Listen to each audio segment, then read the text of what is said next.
அல்லேலூயா. கர்த்தருடைய பரிசுத்த நாமத்துக்கு மகிமை உண்டாவதாக. இப்பொழுதும் வாசிக்கும்படி கொடுக்கப்பட்ட வேத வசனம் யோவான் எழுதின சுவிசேஷம் 8வது அதிகாரம் வசனம் 1-11 முடிய. யோவான் எழுதின சுவிசேஷம் 8வது அதிகாரம் வசனம் 1-11 முடிய. இயேசு ஒலிவமலைக்கு போனார். மறுநாள் காலையிலே அவர் திரும்பி தேவாலயத்திற்கு வந்தபோது ஜனங்கள் எல்லாரும் அவரிடத்தில் வந்தார்கள். அவர் உட்கார்ந்து அவர்களுக்கு உபதேசம் பண்ணினார். அப்பொழுது விபச்சாரத்திலே கண்டுபிடிக்கப்பட்ட ஒரு ஸ்திரீயை வேதபாரகரும் பரிசேயரும் அவரிடத்தில் கொண்டு வந்து அவரை நடுவே நிறுத்தி, போதகரே, இந்த ஸ்திரீ விபச்சாரத்தில் கையும் மெய்யுமாக பிடிக்கப்பட்டால் இப்படிப்பட்டவர்களை கல்லெறிந்து கொல்ல வேண்டும் என்று மோசேயின் நியாய பிரமாணத்தில் நமக்கு கட்டளையிட்டு இருக்கிறாரே, நீர் என்ன சொல்லுகிறீர் என்றார்கள். அவர் மேல் குற்றம் சுமத்துவதற்கான காரணம் உண்டாகும் பொருட்டு அவரை சோதிக்கும்படி இப்படி சொன்னார்கள். இயேசுவோ குனிந்து விரலினால் தரையிலே எழுதினார். அவர்கள் ஓயாமல் அவர்கள் கேட்டுக்கொண்டிருக்கையில் அவர் நிமிர்ந்து பார்த்து, உங்களில் பாவம் இல்லாதவன் இவள் மேல் முதலாவது கல்லெறிய கடவன் என்று சொல்லி அவர் மறுபடியும் குனிந்து தரையிலே எழுதினார். அவர்கள் அதை கேட்டு தங்கள் மனசாட்சியினால் கடிந்து கொள்ளப்பட்டு பெரியோர் முதல் சிறியோர் வரைக்கும் ஒவ்வொருவராய் போய்விட்டார்கள். இயேசு தனித்திருந்தார். அந்த ஸ்திரீ நடுவே நின்றாள். இயேசு நிமிர்ந்து அந்த ஸ்திரீயை தவிர வேறு ஒருவரையும் காணாமல், ஸ்திரீயே, உன்மேல் குற்றம் சாட்டினவர்கள் எங்கே? ஒருவனாகிலும் உன்னை ஆக்கினைக்குள்ளாக தீர்க்கவில்லையா என்றார். அதற்கு அவன், இல்லை ஆண்டவரே என்றால். இயேசு அவளை நோக்கி, நானும் உன்னை ஆக்கினைக்குள்ளாக தீர்க்கிறதில்லை. நீ போ, இனி பாவம் செய்யாதே என்றார். அல்லேலூயா. இந்த பகுதி நம்ம எல்லாருக்கும் தெரியும், எல்லாரும் படிச்சிருப்போம். இதில் இன்னைக்கு பார்க்க போகிற ஒரு முக்கியமான அம்சம், தேவன் எப்படிப்பட்டவராயிருக்கிறார், நாம எப்படிப்பட்டவர்களாக இருக்கிறோம், நம்முடைய சுபாவம் எப்படிப்பட்ட சுபாவமாக இருக்கிறது, தேவன் எப்படிப்பட்டவராயிருக்கிறார் என்பதை இதில் விளக்கமாக இருக்கிறது. பாருங்க, இயேசு அங்கே என்ன பண்றாரு? தேவாலயத்திற்கு வந்த பொழுது ஜனங்கள் எல்லாம் அவரிடத்தில் வந்தார்கள். அவர் உட்கார்ந்து அவர்களுக்கு உபதேசம் பண்ணி கொண்டிருக்கிறார்.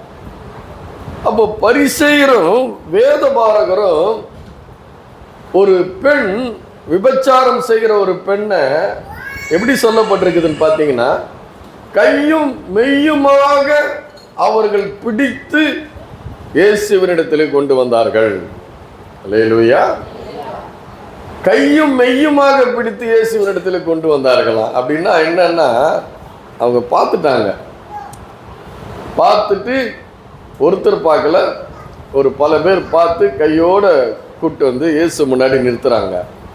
அதுக்கப்புறம் சொல்லப்பட்டிருக்கு பார்த்தீங்கன்னா 6வது வசனத்தில், அவர் மேல் குற்றம் சுமத்துவதற்கான காரணம் உண்டாகும் பொருட்டு. யார் மேல? இயேசு கிறிஸ்து மேலே குற்றம் உண்டாகிறதற்கு காரணம் வேண்டும். அவரை குற்றப்படுத்தணும். ஏன்னா அவருடைய ஊழியம் வந்து ரொம்ப அற்புத விதமாக நல்லா போயிட்டு இருக்குது. ஜனங்கள்லாம் அவர் பின்னாடி இருக்கிறாங்க. அவரை குற்றப்படுத்துகிறோம் ஒன்று. ரெண்டாவது, அவருடைய சுபாவம் எப்படிப்பட்ட சுபாவம். மனிதனுடைய இருதயம் நம்ம பொதுவாக நம்ம எல்லாருடைய இருதயத்தினுடைய சீரழிந்த நிலைமை. அல்லேலூயா. இருதயத்தினுடைய ஒரு சீரழிந்த நிலைமை, மனுக்குலத்தினுடைய இருதயத்தினுடைய சீரழிந்த நிலைமை, சிந்தை திரிந்து போன ஒரு சிந்தை. அவர் அற்புதமா ஊழியம் பண்ணிட்டு இருக்கிறாரு. அவர் மேல் குற்றம் சுமத்துவதற்கு காரணம் உண்டாக்கணும், காரணம் பிடிக்கணும், அவரை குற்றப்படுத்தணும். அதில் பார்த்தீங்கன்னா அவருடைய ஊழியம் அன்பின் ஊழியமா இருக்குது. அநேகரை விடுதலையாக்குகிறார். பொறாமையினால் அவங்க என்ன பண்றாங்க, இந்த பரிசேயரும் சதுசேயரும் வேதபாரகரும் சேர்ந்து அவரை குற்றம் பிடிக்கும்படி வர்றாங்க. அவர் மன்னிச்சிட்டா மோசேனுடைய நியாய பிரமாணத்தை அவர் செயல்படுத்தல. கல்லிருந்து கொல்லு அப்படின்னுட்டா இவங்க ரோமருக்கு அடிமையா இருக்கிறாங்க. இவர் தான் கல்லெறிஞ்சு கொல்ல சொன்னாருன்னு ரோமர் கையில பிடிச்சு கொடுத்துருவாங்க. அதற்காக அப்படி செய்யறாங்க. அது மாத்திரமல்ல, அதுல மனுக்குலத்தினுடைய ஒட்டுமொத்த மனுக்குலத்தினுடைய சீரழிந்த சிந்தை இருதயம். எப்படிப்பட்ட இருதயம் சொல்றாரு இல்லையா, உங்கள் இருதயம் திருக்குள்ளதும் கேடுள்ளதுமாய் இருக்கிறது. அல்லேலூயா. மனுக்குலத்தினுடைய இருதயம் திருக்குள்ளதும் கேடு உள்ளதுமாய் இருக்கிறது. அவர்களுடைய நினைவுகள் சிறு வயது தொடங்கி பொல்லாததா இருக்கிறது என்று ஆதியாகமத்துல சொல்லப்பட்டு இருக்கிறது. அல்லேலூயா. இருதயம் சிறு வயது முதல் கொண்டே பொல்லாததா இருக்கிறது என்று சொல்லப்பட்டு இருக்கிறது. இவங்க அந்த பெண்ணை ஒரு தப்பு பண்ணும்போது, ஒரு பாவமான ஒரு காரியத்தை செய்யும் போது கையோட பிடிச்சிட்டாங்களாம். அதான் சொல்லிருக்கு, கையும் மெய்யுமா பிடிச்சாங்களாம். எப்படி சொல்றாங்க பாருங்க. அப்பொழுது 4வது வசனம், போதகரே, இந்த ஸ்திரீ விபச்சாரத்தில் கையும் மெய்யுமாய். நாங்க யாரும் சொல்லி கூட்டிட்டு வரல, அவங்க சொன்னாங்க இவங்க சொன்னாங்கன்னு கூட்டிட்டு வரல, நாங்களே எங்க சொந்த கண்ணால பார்த்து அப்படியே கையோடு பிடிச்சி கூட்டு வந்துட்டோம். எவ்வளவு பெரிய கொடுமை பாருங்க. இது கொஞ்சம் சிந்தனை பண்ணி பாருங்க அந்த சூழ்நிலைய. அல்லேலூயா. அப்போ அப்படிப்பட்ட குழந்தை, அது மாத்திரமல்ல, அவர் மேல கல்லெறிய வேண்டும் என்று நிக்கிறாங்க. மோசே கல்லெறிய சொல்லி இருக்கிறாரு அப்படின்னு நிக்கிறாங்க.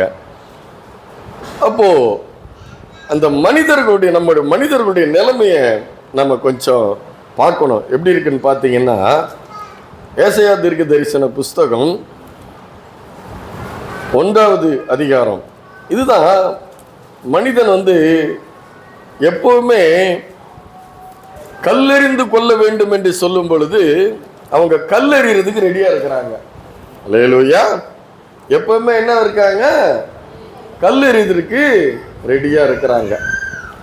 அது சொல்றாரு பாருங்க, அந்த மனித குலத்தினுடைய நிலைமை, ஒவ்வொரு மனிதனுடைய நிலைமை எப்படி இருக்குன்னு சொல்றாரு பாருங்க. ஏசாயா தீர்க்க தரிசன புஸ்தகம் 1வது அதிகாரம் வசனம் 5, 6. இன்னும் நீங்கள் ஏன் அடிக்கப்பட வேண்டும், அதிக அதிகமாய் விலகி போகிறீர்களே, தலையெல்லாம் வியாதியும்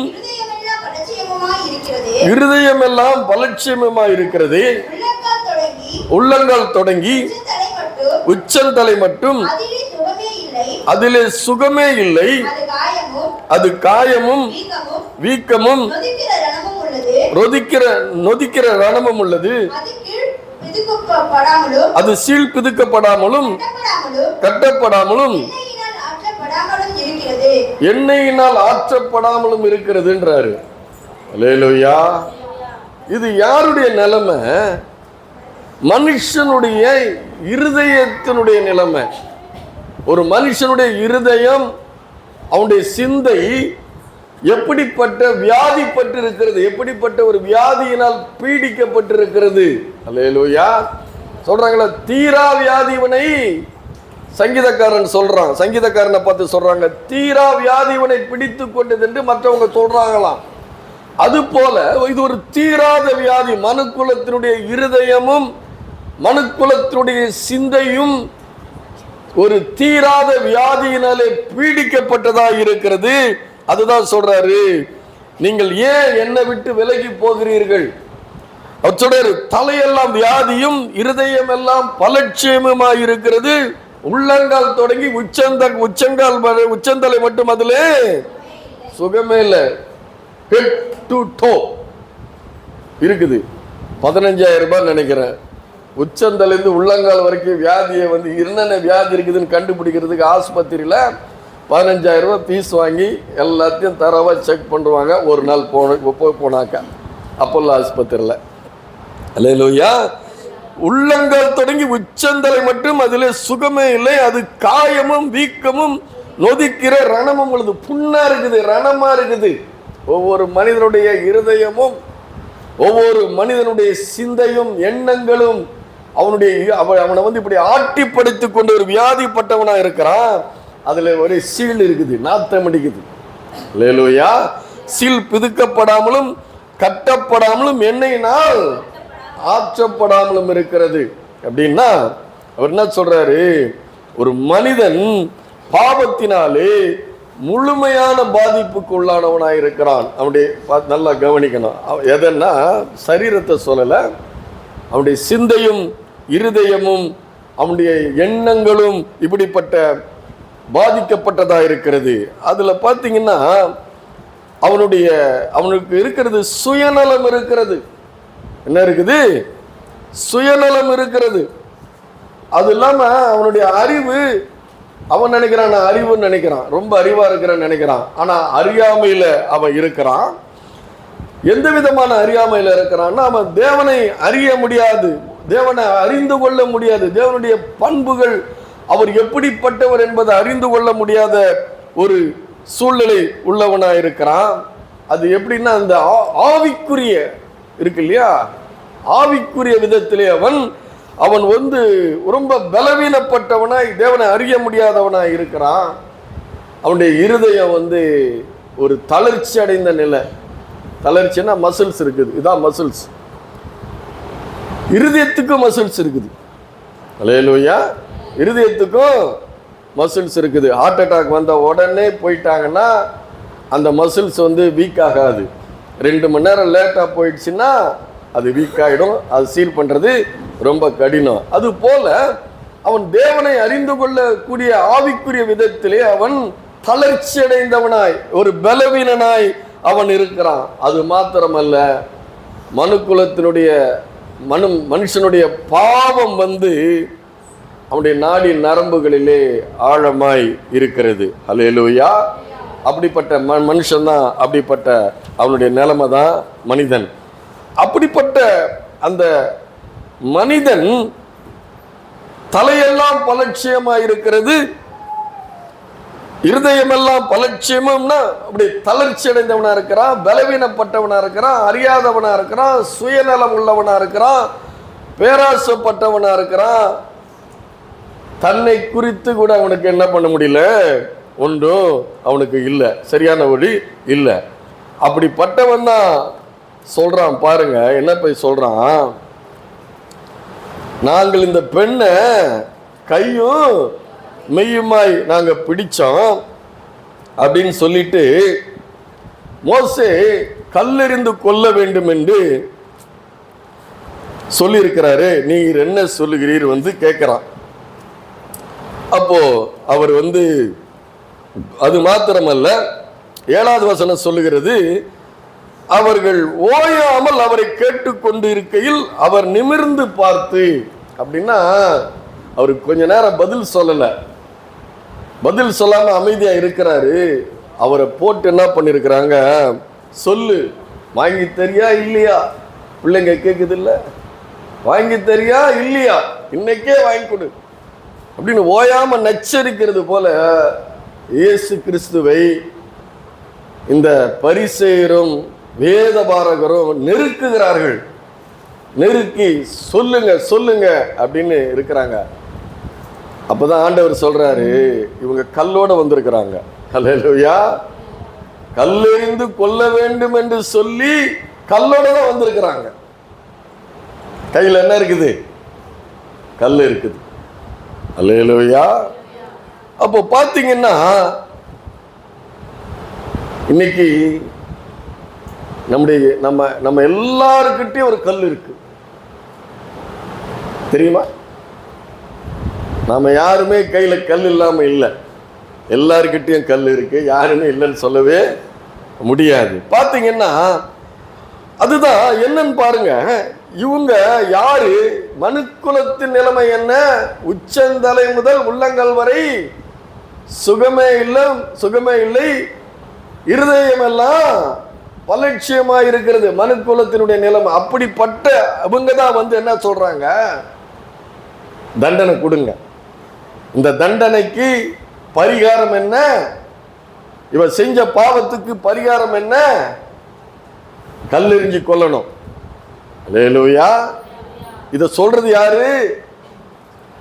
உச்சந்தலையிலிருந்து உள்ளங்கால் வரை சுகமே இல்லை, இருதயம் எல்லாம் பலட்சியமா இருக்கிறது, நொதிக்கிற ரணமா இருக்கிறது, காயங்களில் எண்ணெய் வார்க்கப்படவில்லை. அப்படிப்பட்ட நிலைமையில் இருக்கிறாங்க. இஸ்ரவேல் ஜனங்களை தான் சொல்லிட்டு இருக்கிறார் ஆண்டவர். அவங்க எல்லாம் இப்படிப்பட்டவங்க தான். இப்படிப்பட்டவங்க மத்தியில தான் இயேசுவானவர் அவர்களை மீட்பதற்காக வந்திருக்கிறார். இவங்க தண்டனை கொடுக்கிறதுக்கு இவங்க ரெடியா இருக்கிறாங்க. யாரு தண்டனை கொடுக்க முடியும்? அதனாலதான் சொல்றாரு, பாவம் ஒரு பாவம் செய்யாதவன் கல்லு நீ வந்து எரி. அல்லேலூயா. உங்களில் பாவம் இல்லாத முதல் நபர் கல்லை எடுத்துட்டு வந்து இவள் மேல் எரின்றாரு.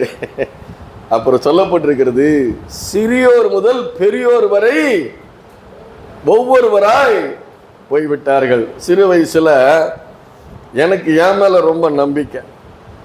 எனக்கு ஏன்னா கடவுளையும் தெரியாது, சத்தியமும் தெரியாது, பைபிள் கொஞ்சம் படிச்சிருக்கிறேன், ஆலயத்துக்கு போகிறேன், ஆலயத்துக்கு வர்றேன், ஒன்றும் தெரியாது. ஆனால் என்னுடைய அறிவு மீது, என்னுடைய பலத்தின் மீது எனக்கு தீராத ஒரு நம்பிக்கை இருந்துச்சு.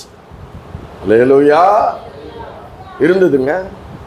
இல்லைன்னு சிறு வயசில் இருக்கிறவங்களுக்கு யாராவது அப்படி இல்லைன்னு சொல்ல முடியுமா? இருக்குது, நிறைய பேருக்கு இருக்குது. நான் ரொம்ப அறிவாளி, நான் ரொம்ப பலசாலி அப்படின்னு எல்லாருக்குள்ளேயும் வந்து என்ன இருக்குது? ஒரு சுய பலன் மேல நம்பிக்கை இருக்குது. ஆனா நான் கண்டுபிடிச்சேன், ரொம்ப வருஷம் கழிச்சான் கண்டுபிடிச்சேன், நான் ஒன்றுமில்லாதவன். ஹல்லேலூயா. சொல்லப்பட்டிருக்கிறது இல்லையா? உள்ளங்கால்ல இருந்து உச்சந்தலை வரைக்கும் சுகமே இல்லை. நான் யார் என்பது சபை தான் சொல்லிச்சு. நீ யாரு? உன்னுடைய நிலைமை என்ன? ஹல்லேலூயா. அதுக்கப்புறம் தான் என் ஜெபத்தில் நான் வைக்க ஆரம்பித்தேன். வெளிப்படுத்துதல் விசேஷம் 3ஆம் அதிகாரத்தில் இருக்குது. நிர்பாக்கியம் உள்ளவனும் பரிதபிக்க கூடியவனும் குருடனும் சிறைப்பட்டவனுமாயிருக்கிறேன். அல்லேலூயா. நிர்பாக்கியம் உள்ளவனா ஆசீர்வாதம் இல்லை, பாக்கியவான்னா ஆசீர்வதிக்கப்பட்டவன். நிர்பாக்கியம்னா ஆசீர்வாதம் இல்லாதவன், குருடன், சிறைப்பட்டவன். இப்படிப்பட்ட நிலைமையில நான் இருக்கிறேன். அது பின்னாட்களில் தான் நமக்கு தெரியுது. அது வரைக்கும் தெரியல. சத்தியம் தெரியாத வரைக்கும் என்ன பண்ண முடியல. எல்லாருக்குள்ள என்ன இருக்குது? என்னால முடியும், எனக்கு தெரியும், இதை செய், இதை இப்படி பண்ணணும், அதை அப்படி பண்ணணும், இதை இப்படி முடிக்கணும், ஆலோசனை சொல்லி இருக்கிறோமா இல்லையா? அல்லேலூயா. ஆனா நம்ம யாரு? உச்ச நிலையிலிருந்து உள்ளங்கால் வரை சுகமே இல்லை. அப்படிப்பட்ட நாம் கல்லெறிறதுக்கு ரெடியா இருக்கிறோம். அவங்க தான் வந்து நிக்கிறாங்க. ஒரு தவறு, ஒருத்தருடைய தவறு பார்த்துட்டோம்னா அதை விளக்கி விளக்கி விளக்கி அல்லேலூயா அதை வந்து சொல்லி அவர்களை குற்றப்படுத்தி ஒன்றும் இல்லாமல் ஆக்குற வரைக்கும் நம்ம என்ன பண்றதில்ல, விடுறதில்லை. அதே மாதிரி மற்ற பிள்ளைகளை குறித்து என்ன பண்றது? குறை சொல்றது. அந்த பிள்ளையால தான் என் பிள்ளை என்ன பண்ணிட்டான், கெட்டு போயிட்டான். என் பிள்ளைக்கு என்ன தெரியாது, ஒண்ணுமே தெரியாது. அது என்னது, பச்சை மண்ணு, அதுதான் எல்லாத்தையும் பண்ணுது. அவன் தான் என் பிள்ளைய கூட்டிட்டு போய் கெடுத்துட்டான்.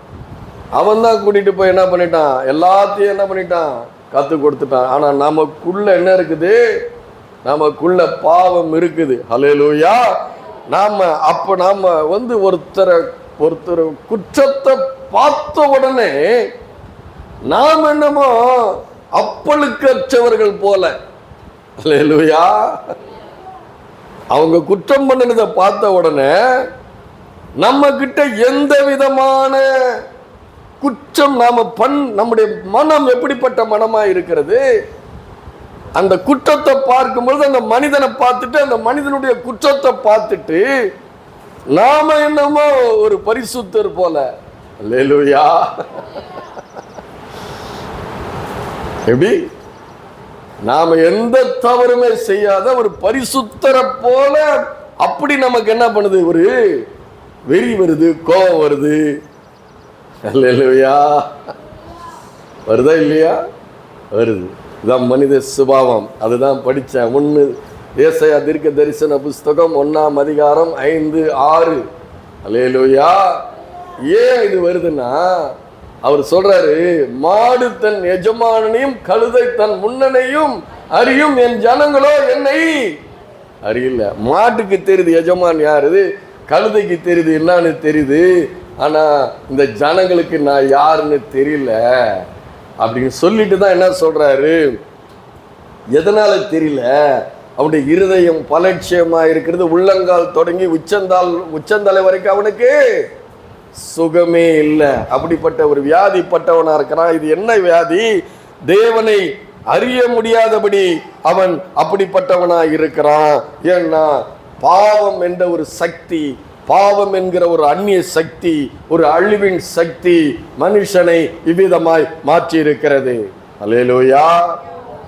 அதனாலதான் அவர் சொல்றாரு, உங்களில் பாவம் இல்லாதவன் முதலாவது கல்லை எறியுங்க அப்படின்றாரு. இதுக்கு பார்த்தீங்கன்னா அவர் சொல்றாரு, மத்தேயு 7:1-2 படிங்க. மத்தேயு 7:1-2. அல்லேலூயா. அவர் சொல்றாரு பாருங்க, நீங்கள் குற்றவாளிகள் என்று தீர்க்கப்படாதபடிக்கு மற்றவர்களை குற்றவாளிகள் என்று தீர்க்காதிருங்கள். ஏனெனில்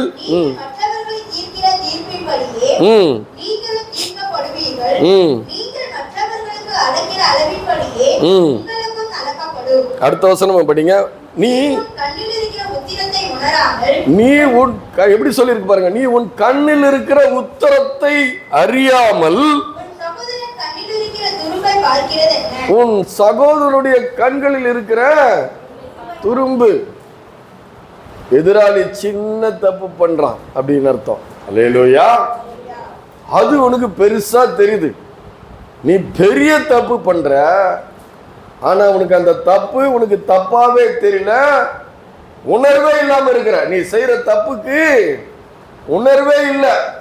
அதனால்தான் சொல்றாரு, நீங்கள் குற்றவாளிகள் என்று தீர்க்கப்படாதபடிக்கு மற்றவர்களை குற்றவாளிகள் என்று தீர்க்காதிருங்கள். அதே தான் ரோமருக்கு எழுதும் பொழுது பவுல் எழுதுகிறார் 2:1 அதே தான் சொல்றாரு.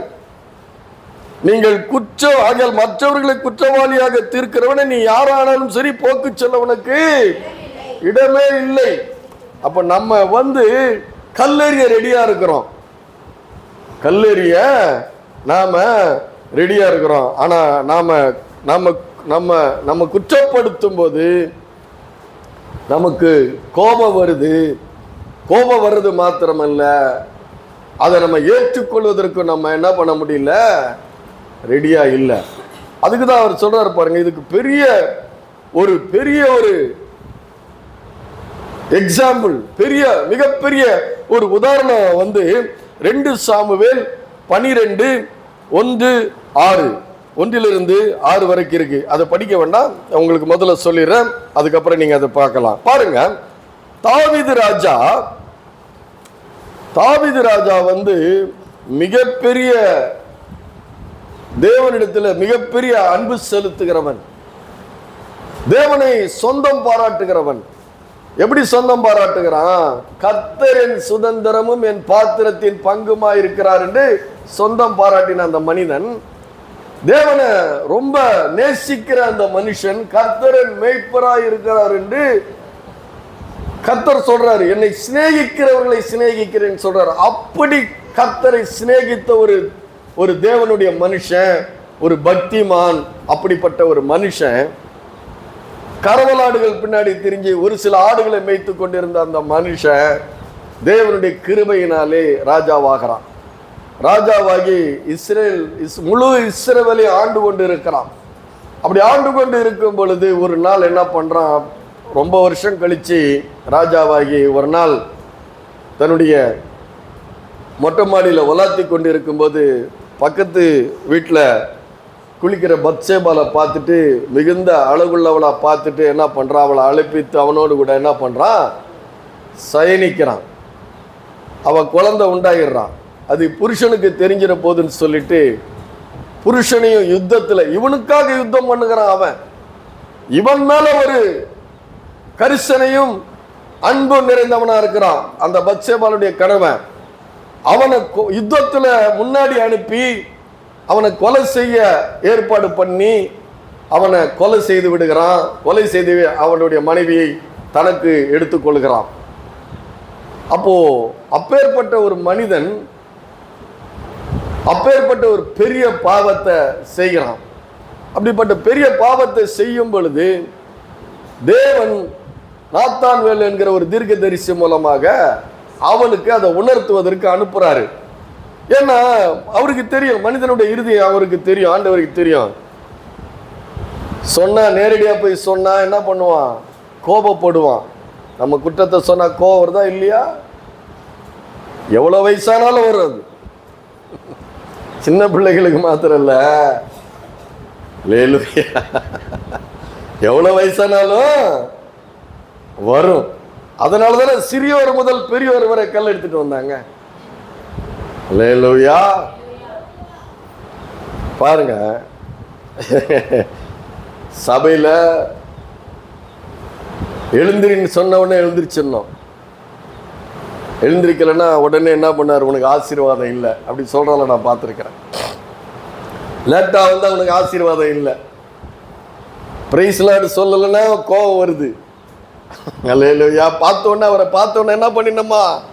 ஐயா தோத்துறோன்னு சொல்லிடணுமா? அப்படி சொல்லலைன்னா என்ன வருது? அவருக்கு கோபம் வருது. லேட்டா வந்தா கோபம். நான் வந்திருக்கிறேன், நீ லேட்டா வந்திருக்கிறிய. நான் எழுந்திரின்னு சொல்றேன், நீ எழுந்திருக்க மாட்டேங்கிறிய. கோபம் வருது.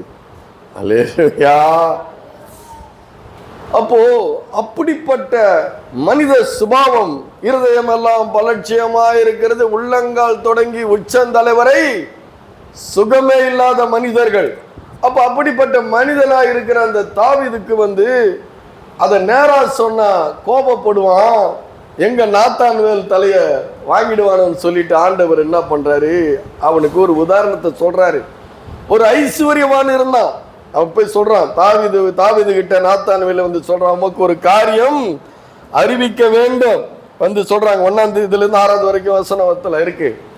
சொல்றான், ஒரு பட்டணத்திலே ஒரு ஐஸ்வர்யவான் இருந்தான். அந்த ஐஸ்வர்யவானுடைய வீட்டருகே ஒரு ஏழை மனுஷனும் இருந்தான். அவன் ஒரே ஒரு ஆடை வச்சிருந்தான். இந்த ஐஸ்வர்யவானுக்கு என்ன இருக்குது?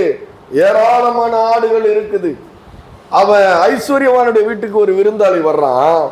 அந்த விருந்தாளி வந்தா அவனுக்கிட்ட இருக்கிற ஆடுகளை எடுத்து அவன் அதை அடிக்காம அந்த ஏழை மனுஷனுடைய வீட்டில் இருக்கிற ஒரு ஆடை எடுத்து அதை அடிக்கணும். அடிச்சு விருந்து பண்ணிட்டான். அப்படிப்பட்டவனுக்கு அந்த ஆடு வந்து எப்படி இருக்குதான்? 3வது வசனம் பாருங்க. தரித்திரனுக்கோ 2ஆம் வசனமே இருக்குது. ஐஸ்வர்யவானுக்கு ஆடு மாடுகள் வெகு திரளாயிருந்தது. தரித்திரனுக்கோ தான் கொண்டு வளர்த்து ஒரே சின்ன ஆட்டுக்குட்டியை தவிர வேறொன்றும் இல்லாது இருந்தது. அது அவனோடும் அவன் பிள்ளைகளோடும் இருந்து அவன் வாயின் அப்பத்தை தின்று அவன் பாத்திரத்தில் குடித்து அவன் மடியிலே படுத்து கொண்டு அவனுக்கு ஒரு எப்படி இருக்குது பாருங்க, எப்படி வர்ணனை. அந்த ஐஸ்வர்யவானுக்கு என்ன இருக்குது? வெகு திரளான ஆடு மாடுகள் இருந்தது. என்ன சொல்ல வர்றாரு? ராஜாவுக்கு எத்தனை மனைவிகள் வேணா கட்டிக்கலாம். என்ன கட்டிக்கலாம்? எத்தனை மனைவிகள் வேணா கட்டிக்கலாம். ராஜாவுக்கு அந்த காலத்தில் அதிகாரம் கொடுக்கப்பட்டிருக்கிறது. உடனே இந்த காலத்தில் நினைச்சிடாதீங்க. அல்லேலூயா. இந்த காலத்தில் ஒண்ணுதான், ஒருத்தனுக்கு ஒண்ணுதான், ஒருத்திக்கு ஒருவன் தான். அந்த காலத்தில் கொடுக்கப்பட்டிருந்தது. அவர் சொல்றாரு, அந்த ஒரு ஆடு வச்சிருக்கிறான். அந்த ஐஸ்வர்யவான் என்ன பண்றானா, வெகு திரளா இருந்த ஆடு மாடுகள் எல்லாம் விட்டுட்டு அந்த ஏழை வீட்டுல இருக்கிற அந்த ஒரு ஆட்டை வாங்கி விருந்து பண்ணிட்டான் அப்படின்னு சொல்லி அடுத்த வசனம் பாருங்க. அந்த ஐஸ்வர்யவானிடத்தில் வழிபோக்கன் ஒருவன் வந்தான். அவன் தன்னிடத்தில் வந்த வழிபோக்கனுக்கு சமையல் பண்ணுவிக்க தன்னுடைய ஆடு மாடுகள் ஒன்றை பிடிக்க மனதில்லாமல் இருந்து அந்த தரித்திரனுடைய ஆட்டுக்குட்டியை பிடித்து அதை தன்னிடத்தில் வந்த மனுஷனுக்கு சமையல் பண்ணுவித்தான். அப்பொழுது இதை சொன்ன உடனே தாவீதுக்கு கோபம் வருது. எப்படி வருது? அப்படியா சொல்றான் பாருங்க. அப்பொழுது தாவீது அந்த மனுஷன் மேல் மிகவும் கோபம் உண்டவனாகி, அவங்கிட்ட தான் நிறைய திரளான ஆடு மாடு இருக்குதா, ஏன் அதை அடிக்காம அந்த ஒரே ஒரு ஆடு வச்சிருந்த அந்த ஆட்டை எடுத்து இந்த ஐஸ்வர்யவான் எப்படி விருந்து வைக்கலாம், வழிபோக்கனுக்கு எப்படி விருந்து வைக்கலாம், அவன் பண்ணினது எவ்வளவு பெரிய தப்புன்னு சொல்லி வெகு கோபம் உண்டவனாகி சொல்லிருக்குதா இல்லையா? அதான் சொல்றேன், மற்றவங்க செய்யற பாவம் சின்னதா இருந்தாலும் பெருசா தெரியுது, நாம செய்யற பாவம் பெருசா இருந்தாலும் நமக்கு என்ன தெரியல. அப்போ நாத்தானை பார்த்து, இந்த காரியத்தை செய்தவன் மனுஷன் மரணத்துக்கு பாத்திரனாய் இருக்கிறான், அவன் இரக்கமற்றவனாயிருந்து இந்த காரியத்தை செய்தபடியால் அந்த ஆட்டுக்குட்டிக்காக நாளத்தினாக திரும்ப செலுத்த வேண்டும் என்றான். அப்பொழுது நாத்தான் தாவீதை நோக்கி, நீயே அந்த மனுஷன் நேரா சொல்ல முடியல, தாவீது ராஜாவா இருக்கிறதுனால இந்த நாத்தான் நேரா சொல்ல முடியாதபடி தேவனுடைய ஆலோசனையின் பேரில் அப்படி என்ன பண்றாரு, நாத்தான் அப்படி சொல்றாரு. அப்போ உணர்த்துவிக்கப்படுகிறார். அல்லேலூயா. அப்பொழுது நாத்தான் தாவீதை நோக்கி, நீ அந்த மனுஷன் இஸ்ரவேலின் தேவனாய கர்த்தர் சொல்லுகிறது என்னவென்றால், நான் உன்னை இஸ்ரவேலின் மேல் ராஜாவாக அபிஷேகம் பண்ணி உன்னை சவுலின் கைக்கு தப்புவித்து உன் ஆண்டவருடைய வீட்டை உனக்கு கொடுத்து உன் ஆண்டவருடைய ஸ்திரீகளையும் உன் மடியிலே தந்து இஸ்ரவேல் வம்சத்தையும் யூதா வம்சத்தையும் உனக்கு கையளித்தேன். இது போதாதிருந்தால் உனக்கு வேண்டியதை நான் செய்வேன். ஒரு இடத்துல சொல்றாரு, எருசலேம்ல கன்னி பெண்களா இல்ல, நீ கேட்டா நான் கொடுத்திருப்பேன். அல்லேலூயா. நீ இன்னொருத்தனதை எடுத்து இப்படி பண்ணியிருக்கிற. அதுதான் பாத்தீங்கன்னா இன்னைக்கு மனிதனுடைய இருதயம் எப்படிப்பட்ட இருதயமா இருக்கிறது, தான் குற்றத்தை தானே ஒப்புக்கொள்ள முடியல. அல்லேலூயா. அதான் சொல்றாரு, பாவி கையும் மெய்யுமாய்னா சாதாரண வார்த்தை இல்லைங்க அது. அதை நான் போய் படிச்சு பார்க்கிறேன், தேடி பார்க்கறேன்னா யாரோ மூணாவது மனுஷன் சொல்லி கூட்டிட்டு வரல, நேரா போய் பிடிச்சிட்டு வர்றாங்க. அல்லேலூயா. பிடிச்சிட்டு விபச்சாரம் பண்ணினான்றாங்க. விபச்சாரம் பெண்ணுக்கு சொந்தமானதா, ஆணுக்கு சொந்தம் இல்லையா? அல்லேலூயா.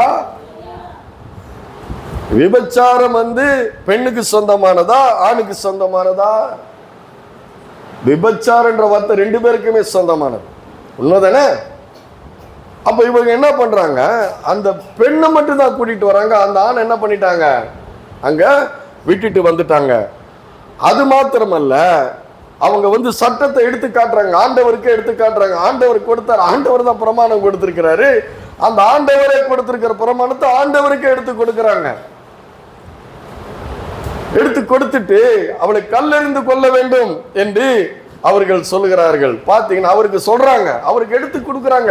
இதுல இருந்து நியாயப்பிரமாண சட்ட திட்டங்கள்ல இருந்து ஆண்டவருக்கு எடுத்து சொல்றாங்க, இதுல இருக்கு சட்டம் இப்படி இருக்குது. அல்லேலூயா. அப்ப ஆண்டவர் சொல்றாரு, உங்களில் பாவம் செய்யாதவன் முதல்ல வா. நிறைய பேர் நிக்கிறீங்க, சிறியோர் முதல் பெரியோர் வரை நிறைய பேர் நிக்கிறீங்க. வந்து முதல் பாவமே செய்யாதவன் வந்து முதல் கல்லை எடுத்து நீ என்ன பண்ணு, எரிந்து போடு. அதுதான் பார்த்தீங்கன்னா பாவம்.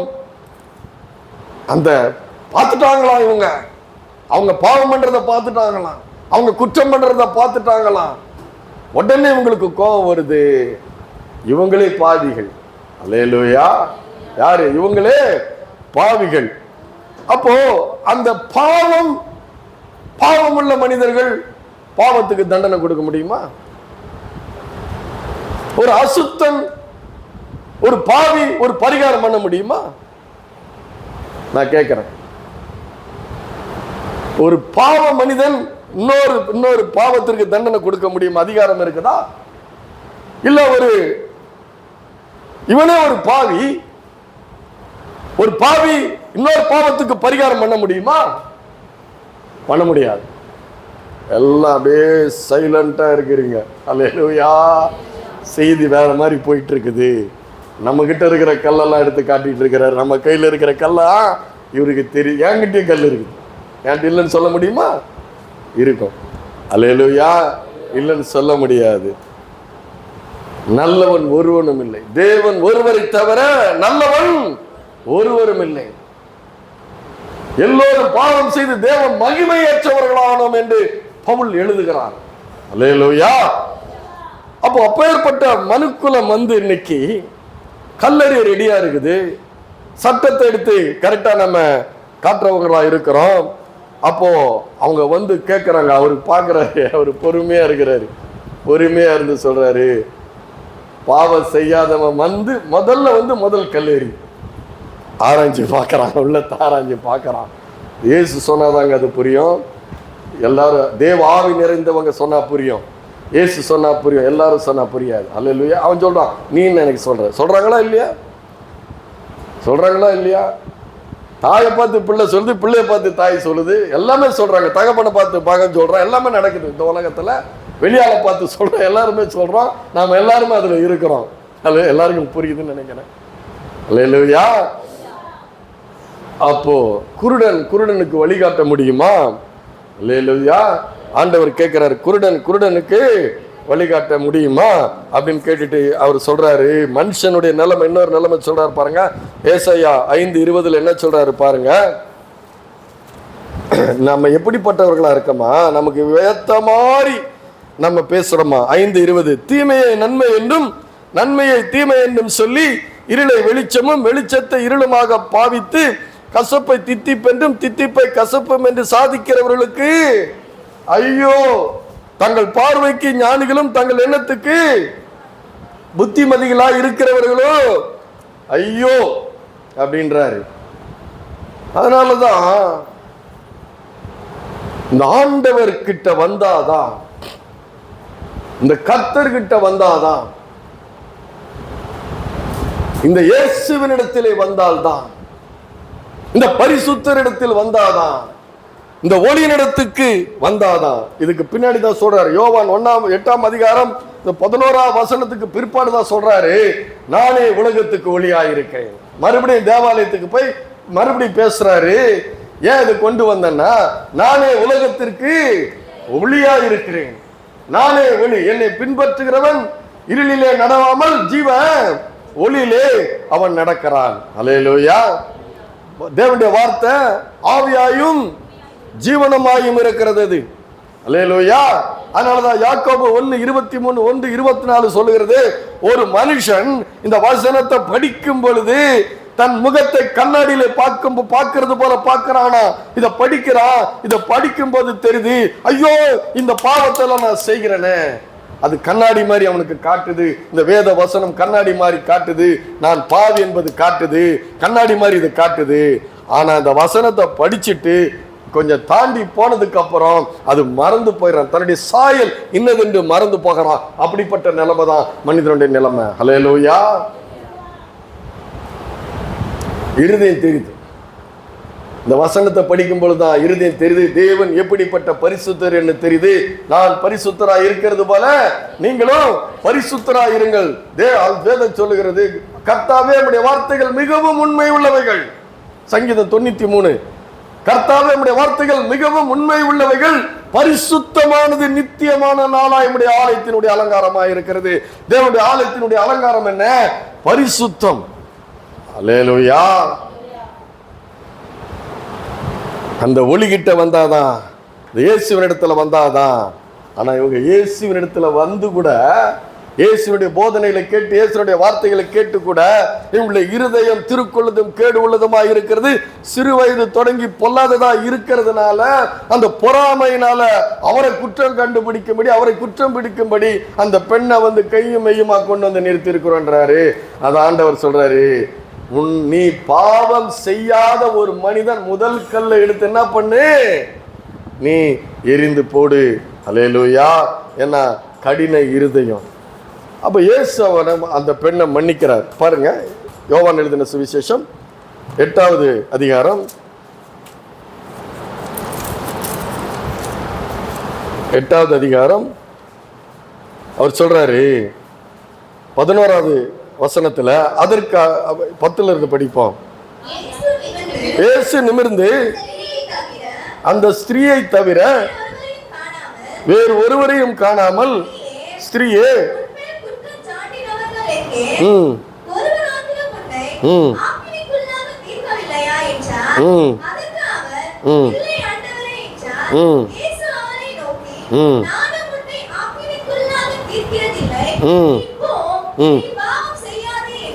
அல்லேலூயா. இயேசு சொல்றாரு, நானும் உன்னை ஆக்கினைக்கு உள்ளாக தீர்க்கிறதில்லை, நீ போ, இனி பாவம் செய்யாது. அவர் மன்னிக்கிறார். அவர் மன்னிக்கிறதற்கு அதிகாரமுடையவர். அவர் நல்லா கவனிக்கணும், அவர் மன்னிப்பதற்கு அதிகாரமுடையவர். அந்த மன்னிப்பு, இப்ப நான் ஒன்று உங்களை காயப்படுத்துறேன், ஒரு வார்த்தை சொல்லி காயப்படுத்துறேன், நீங்க என்ன பண்றீங்க? பரவாயில்ல, ஏதோ சொல்லிட்டாரு போன்னு நீங்க சொல்லிடுறீங்க. ஆனா உங்க மனம் காயப்பட்டதா இல்லையா? அது ஒரு விலை தானே. உங்க காயப்பட்டது தான் இல்லையா? காயப்பட மாட்டீங்களா? உடனே ஐயோன்னு என்ன சொல்லிட்டாங்களே, சரி பரவாயில்ல போ அப்படின்னு விட்டுறீங்க, காயப்படுறீங்க. அப்போ அதுக்கு என்ன இருக்குது? ஒரு விலை கொடுக்கப்பட்டு இருக்குது. ஆனா ஆண்டவர் பெரிய விலை கொடுத்தார். அந்த மன்னிப்பு பார்க்கும்போது நமக்கு சாதாரணமா தெரியுது. நானும் உன்னை ஆக்கினைக்குள்ளாக தீர்க்கிறதுல, இனி நீ போ, பாவம் செய்யாதே. பாவத்தின் சம்பளமாய் அவருக்கு அதிகாரம் இருக்குதுங்க. அவருக்கு மன்னிக்கிறதுக்கு அதிகாரம் இருக்கிறது. மனுஷகுமாரனுக்கு அதிகாரம் இருக்கிறதுன்னு சொல்றாரு. திமிரவாதக்காரனுடைய பாவம், உன் பாவங்கள் உனக்கு மன்னிக்கப்பட்டதுன்னு சொல்றாரு. திமிரவாதக்காரனை கொண்டு வரும் பொழுது சொல்றாரு. அப்போ அவங்க இருதயத்தில் யோசிக்கிறாங்க, பாவங்களை மன்னிப்பதற்கு இவன் யார்? அவர் சொல்றாரு, மனுஷகுமாரன் அவருடைய இருதயத்தின் யோசனைகளை அறிந்து பாவங்களை மன்னிப்பதற்கு மனுஷகுமாரனுக்கு அதிகாரம் உண்டுன்னு சொல்றாரு. அந்த அதிகாரம் தான் இருக்குது அவருக்கு. ஏன்? அவருக்கு மன்னிக்க அதிகாரம் இருக்கு, தண்டிக்கவும் அதிகாரம் இருக்கு. ஆனா அவர் மன்னிக்க வந்தார். அல்லேலூயா. அந்த மன்னிப்புக்கு பின்னாடி மிகப்பெரிய விலை இருக்கிறது. அல்லேலூயா. ஒருவரும் சேரக்கூடாத ஒளியில் வாசம் செய்கிறவர், வானங்களை திரையை போல விரித்தவர், வானங்களை விரல்களால் விரித்தவர், வானங்கள் பகலுக்கு பகல் இரவுக்கு இரவு அவருடைய மகிமை அறிவித்துக் கொண்டிருக்கிறது. கேருபீன்களும் சேராபீன்களும் ஓயாதபடி கர்த்தர் பரிசுத்தர் பரிசுத்தர் என்று அவரை மகிமைப்படுத்திக் கொண்டிருக்கிறது. அவர் சொல்றார், அவர் அதரிசனமான தேவன், நித்தியமும் அழியாமையும் அதரிசனமான ராஜனும் தாம் ஒருவரே ஞானமுள்ளவருமாயிருக்கிறார். அவருக்கு அவர் தேவனுக்கு சமமாயிருந்தோம் என்று வேதம் சொல்லுகிறது. அப்பேற்பட்ட தேவனுக்கு சமமாயிருந்த அந்த தேவன் ஒருவரும் காணக்கூடாத ஒளியில் வாசமாயிருக்கிறவர். அப்பேற்பட்ட மகிமை தேவன் மாம்சரூபம் எடுத்து வந்து சிலுவையிலே உலகத்தினுடைய பாவங்களை சுமந்து தீர்த்து தேவ ஆட்டுக்குட்டி அங்கே அந்த பாவத்திற்கான தண்டனையும் சாபத்தையும் நோயையும் தரித்திரத்தையும் அங்கே சிலுவையிலே அவர் சுமந்து தீர்த்தார். இயேசு கிறிஸ்து. அல்லேலூயா. அப்போ அப்படி சுமந்து தீர்த்து அவர் சொல்றார், சுமந்து தீர்க்க போகிறவர் தீர்க்கிறவர் சொல்லுகிறார், நான் உன்னை ஆக்கினைக்குள்ளாக தீர்க்கிறதில்லை, இனி நீ போ, பாவம் செய்யாதேன்னு சொல்லும்போது அந்த பெண்ணுடைய பாவத்திற்காக தண்டனையும் அவர் சுமந்து தீர்க்கிறவராய் அவர் இருக்கிறார். அல்லேலூயா. ஆனா நாம யாருக்காவது தண்டனை கொடுக்கிறோன்னா அதை நம்ம ஏற்றுக்கொள்ள முடியுமா? அவர் இயேசுவை கர்த்தர் என்று என்னைக்கு நம்ம விசுவாசிக்கிறோமோ, அவர் கிட்ட என்னைக்கு வர்றோமோ, அப்பதான் என்ன பண்றோம்? நாமளும் பாவியா தான் இருந்தோம். அல்லேலூயா. கிறிஸ்தவம் என்பது சொல்ற இரக்கத்தின் மார்க்கம், மன்னிப்பின் மார்க்கம். அல்லேலூயா. சொல்றாங்க இல்லையா, 1 யோவான் 1:9 என்ன சொல்லப்பட்டிருக்கிறது? நம் பாவங்களை அறிக்கையிட்டால் அவர் மன்னிப்பதற்கு உண்மையும் நீதியும். 1:9 1 யோவான் 1:8-9. நமக்கு பாவம் இல்லை என்போமானால் நம்மை நாமே வஞ்சிக்கிறவர்களாக இருப்போம், சத்தியம் நமக்குள் இராது. நம்முடைய பாவங்களை நாம் அறிக்கையிட்டால் பாவங்களை நமக்கு மன்னித்து எல்லா அநியாயத்தையும் நீக்கி நம்மை சுத்திகரிப்பதற்கு அவர் உண்மையும் நீதியும் உள்ளவராக இருக்கிறார். அவர் தான் மன்னிக்க முடியும். அல்லேலூயா. நாம எப்படிப்பட்டவங்களா இருக்கிறோம்? தண்டிக்கிறவர்களாக இருக்கிறோம். அல்லேலூயா. அப்போ இந்த நாமளும் இயேசு வண்டை வரும் பொழுதுதான், இயேசு கிறிஸ்து வண்டை வரும் பொழுதுதான் நான் நான் நான் என்கிற இருதயமுடைய நாம் இயேசு வண்டை வரும் பொழுதுதான். அதனால தான் சொல்றாரு இல்லையா அவரு, மறுபடியும் இயேசு ஜனங்களை நோக்கி, யோவான் எழுதின சுவிசேஷம் 8:12 மறுபடியும் இயேசு ஜனங்களை நோக்கி, நான் உலகத்துக்கு ஒளியாயிருக்கிறேன். நம்ம அவர் கிட்ட வரும் பொழுதுதான் நாம எவ்வளவு இருளா இருக்கிறோம், நம்முடைய இருதயம் எவ்வளவு திருக்குள்ளதும் எவ்வளவு கேடுள்ளதாமா இருக்கிறது, நான் எவ்வளவு பெரிய பாவி என்று நாம உணர்கிறோம்.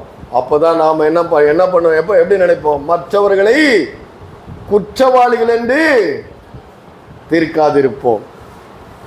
அல்லேலூயா. அது இருக்கிற வரைக்கும் ஏன் அது அவங்க செய்யறாங்க? ஏன் அந்த பாவம் பண்றோம்? ஏன்னா பிசாசு, அந்த அந்நிய சக்தி, அந்த சத்துருவானவன் நம்முடைய சுபாவத்தை என்ன பண்ணியிருக்கிறான்? கெடுத்து திரித்து சிந்தையை சீரழித்து நம்ம எண்ணங்களை சீரழித்து நம்ம என்ன பண்ணியிருக்கிறான்? தேவனிடத்திலிருந்து துண்டித்து தேவனை அறிய முடியாதபடி நம்ம வைத்திருக்கிறான். அல்லேலூயா.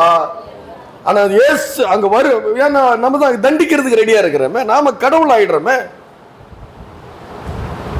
அந்த இயேசுவின் இடத்துக்கு வரும் பொழுதுதான் தெரியுது அவர் எப்படிப்பட்டவர் என்று நமக்கு தெரியுது. அதனால தான் சொல்றாரு இல்லையா, நான் உலகத்திற்கு ஒளியா இருக்கிறேன், என்னை பின்பற்றுகிறவன் இருளிலே நடவாமல் ஜீவ ஒளியை அடைந்திருப்பான். அவ்வளோ பெரிய பக்திமானே, தான் பண்ணின பாவம் அவனுக்கு தெரியல. தாவீதுக்கு தெரியுதுதா? தெரியல. ஆனா இன்னொருத்த பாவம், ஒரு சின்ன பாவம் செஞ்சான உடனே எவ்வளவு மிகவும் கோபம் உண்டவனாகிறான். நாமளும் அப்படிதான் இருக்கிறோம். அல்லேலூயா. அப்ப நம்ம ஆண்டவரிடத்துல வரும் பொழுது அவர் தான் பார்க்கும் பொழுதுதான் என்ன பண்ணணும்? அமைதியாகணும். அல்லேலூயா. பொறுமையாகணும். இயேசுவினிடத்துல தான் வந்து கற்றுக்கொள்ள வேண்டும். அதனால தான் பவுல் சொல்றாரு, இயேசு கிறிஸ்துவனுடைய முகத்தில் உள்ள அறிவாகிய ஒளியை நம்முடைய இருதயங்களிலே தேவன் பிரகாசிக்க செய்தார். அதனால தான் சொல்றாரு, கிறிஸ்து இயேசுவில் இருந்த சிந்தையே உங்களில் இருக்க கடவுது. யுத்தம் என்னுடையது என்றார், பழி வாங்குதல் எனக்குரியது என்றாரு. கிறிஸ்தவங்க யாரும் பழி வாங்குற இருதயம் இல்லை, உள்ளத்தில் உள்ள கசப்பு வச்சுக்கிட்டு இல்ல கசப்பு, பழி வாங்குகிற எண்ணம், தண்டிக்கிற எண்ணம், இவைகளெல்லாம் என்ன இருக்குது? நம்ம கிட்ட இருக்குது. ஆனா அவர் பாவத்தை பாராத சுத்த கண்ணர் வந்து சொல்றாரு, அந்த பாவத்தை தன் மீது ஏற்றுக்கொண்டார். அதனாலதான் நமக்கு இயேசு ரொம்ப பிடிக்குது. ஹல்லேலூயா. அந்த ஜீவ ஒளியின் இடத்துல வரும் பொழுதுதான் நான் எவ்வளவு இருளா இருக்கிறேன், என் உள்ள எவ்வளவு கேடு உள்ளதா இருக்கிறது, என் உள்ள எவ்வளவு திருக்குள்ளதா இருக்கிறது, நான் எப்படி என் குற்றங்களை பார்க்காம மற்றவங்க குற்றங்களை பார்க்கிறவர்களா இருக்கிறோம். அல்லேலூயா. நம்மை நாமே நிதானித்து அறிந்தால் சொல்றாரு இல்லையா? சொல்லுங்க. எல்லாம் சைலண்டா இருக்கிறீங்க. வேற மாதிரி போயிட்டு இருக்குது பிரசங்கமே. அல்லேலூயா. அதனாலதான் நான் ஆண்டவர்கிட்ட சொல்லுவேன், ஆண்டவரே, நிலையற்று அலைந்து திரிகிறவனா இருந்த, நிர்பாக்கியம் உள்ளவனா இருந்த, பரிதபிக்கக்கூடியவனா இருந்த, குருடனா இருந்த, சிறைப்பட்டவனா இருந்த, ஒதுக்கப்பட்டு தள்ளப்பட்டு புறக்கணிக்கப்பட்டு வியாதி வேதனை இப்படியெல்லாம் இருந்த என்ன நீர் தேடி வந்து அன்பு கூர்ந்தார் அவர். ஹல்லேலூயா. உன்னை விட்டுடல, உலகம் விட்டுடும், உலகம் விட்டுடும். இவர் விடமாட்டார், இந்த ஜீவ ஒளி விடமாட்டார். நீ எப்படி இருந்தாலும், எந்த நிலைமையில இருந்தாலும், எவ்வளவு அருவருக்கத்தக்க நிலைமையில இருந்தாலும் உன்னை தேடி வந்து உன்னிடத்தில் அன்பு செலுத்தி உன்னுடைய பாவங்களை, உன்னுடைய குற்றங்களை, உன்னுடைய எல்லா இருதயத்தில் இருக்கிற திருக்குள்ளது கேடுறது எல்லாம் சுத்தமாக்கி அவருக்கு சொந்தமாக்கி அவரோடு கூட வைத்துக் கொள்ள வந்த ஜீவ ஒளிதான் நம்முடைய இயேசு கிறிஸ்து. ஏன் அன்பு கூறணும்? ஏன் அன்பு கூர்ந்து ஆராதிக்கணும்? ஏன் அவரை தேடி வரணும்? ஏன் அவரை நாடி வரணும்? ஏன் உச்சந்தலைந்து உள்ளங்கால் வரை சுகமே இல்லை? ஏன் இருதயம் பலட்சியமா இருக்கு, ரொதிக்கிற நரமா இருக்கு, எல்லாரும் அப்படிதான் இருக்கிறான். ஆனா அவன் நினைக்கிறானா, நான் நல்லா இருக்கிறேன், என்னால முடியும். இல்ல, நித்தியத்துக்கு போக முடியாதுங்க, நித்தியத்துக்கு போக முடியாது. உண்டா இல்லையா? அல்லேலூயா. நம்மை நாமே நிதானித்து அறிந்தால் அப்படின்னு இருக்குது, வசனம் இருக்குது. அது இயேசுகிட்ட வரும்போது தான் அவர் யாரு, நம்ம யாருன்னு தெரியுது. நம்மையே அவர் வந்து மன்னித்திருக்கிறார். அல்லேலூயா. அதனால தான் கிறிஸ்தவம் என்பது மன்னிப்பின் மார்க்கமாக இருக்கிறது. அல்லேலூயா, அல்லேலூயா. அதனால தான் நம்ம ஆவிக்குரியவர்களாக இருந்தா ஏன் நடக்குது, ஏன் இப்படி பேசுறாங்க, ஏன் இப்படி நடக்கிறாங்க, கொஞ்சம் அப்படி தள்ளி நின்று நம்முடைய சுபாவத்திலிருந்து கொஞ்சம் தள்ளி நின்று பார்க்கணும். ஏன் அப்படி பேசுறான், ஏன் அப்படி நடந்துக்கிறான், ஏன் இந்த மாதிரி செய்யறான்? ஏன்னா அவன் தேவனை அறியல. அவனுக்குள்ள என்ன இருக்குது? பாவம் என்கிற ஒரு சக்திக்கு அவன் அடிமைப்பட்டு கிடக்கிறான். அதைத்தான் ஆண்டவர் அங்கே நின்று அவருக்கு நிதானிக்கிறாரு. அல்லேலூயா. அதனாலதான் அவருக்கு தெரியுது, இவன் செய்யல, இவனுக்குள்ள இருக்கிற பாவம் என்கிற அந்த அந்நிய சக்தி, அதுக்கு அவன் அடிமைப்பட்டு இருக்கிறான். அல்லேலூயா. இயேசுவினுடைய அடிமை ஆயிட்டீங்கன்னா அது செய்ய மாட்டீங்க, துணிஞ்சு செய்ய மாட்டீங்க, பிளான் பண்ணி செய்ய மாட்டீங்க. புரியுதா?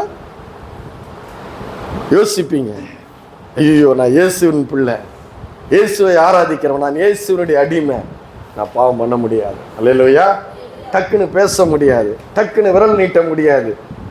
யோசிப்போம், கொஞ்சம் தள்ளி நின்று யோசிப்போம். ஏன் நடக்கிறான், ஏன் இப்படி பேசுறாங்க, ஏன் இப்படி செய்கிறாங்க, ஏன் இப்படி நடந்துக்கிறாங்க?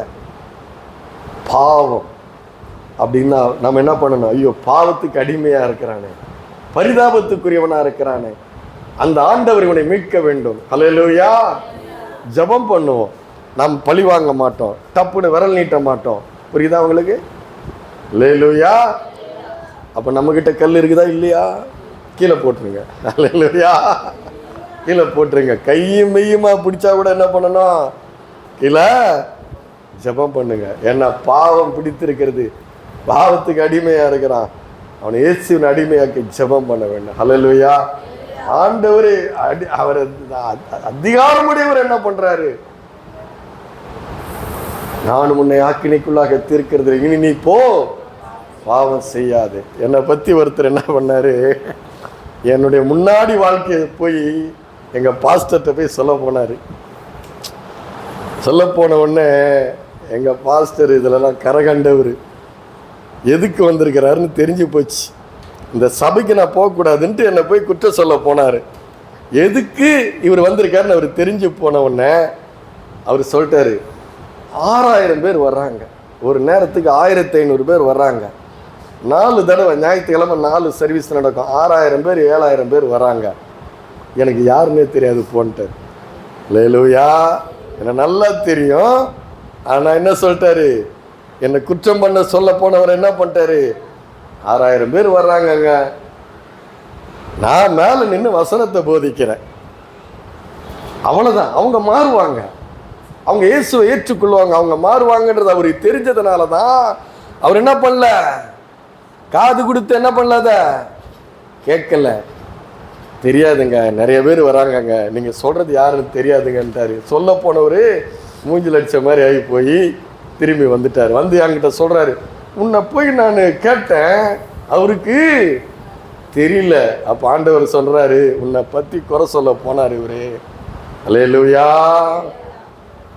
அதான் கல் சபை கிறிஸ்துவை அறிய வேண்டும், கிறிஸ்துனுடைய அன்பை அறிய வேண்டும், கிறிஸ்துனுடைய இரக்கத்தை அறிய வேண்டும், கிறிஸ்துனுடைய மன்னிப்பை அறிய வேண்டும். அப்படி நீங்கள் அறிந்து கொள்ளும் பொழுது அவரை அன்பு கூற நீங்க விடவே மாட்டீங்க.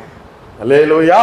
அவர் பாதத்தில் விழுந்து கிடப்பீங்க, அவரை அரவணைச்சிக்குவீங்க, அவருடைய மார்பில் சாய்ந்து கொள்வீங்க. அவரை தவிர வேற நினைப்பு இருக்காது. அப்படிப்பட்ட அன்பின் தேவன் சொல்றாரு, நான் ஜீவ ஒளி, என்னை பின்பற்றுகிறவன் இருளிலே நடவாமல் ஜீவ ஒளியிலே நடக்கிறான். அதான் தான் சொல்ற சங்கீதக்காரன், கர்த்தரின் வெளிச்சம். அல்லேலூயா. கர்த்தரின் வெளிச்சம், கர்த்தர் தான் வெளிச்சம். ஏன்னா நான் இருள், அவரு வெளிச்சம், அதுல நான் நடக்கிறேன். அல்லேலூயா. பாதிக்கு தீபமும் பேதைக்கு வெளிச்சமுமாய் இருக்கிறவர் அவர்தான் இயேசு கிறிஸ்து. அல்லேலூயா. அல்லேலூயா. கர்த்தருக்கே மகிமை உண்டாவதாக. ஆமென்.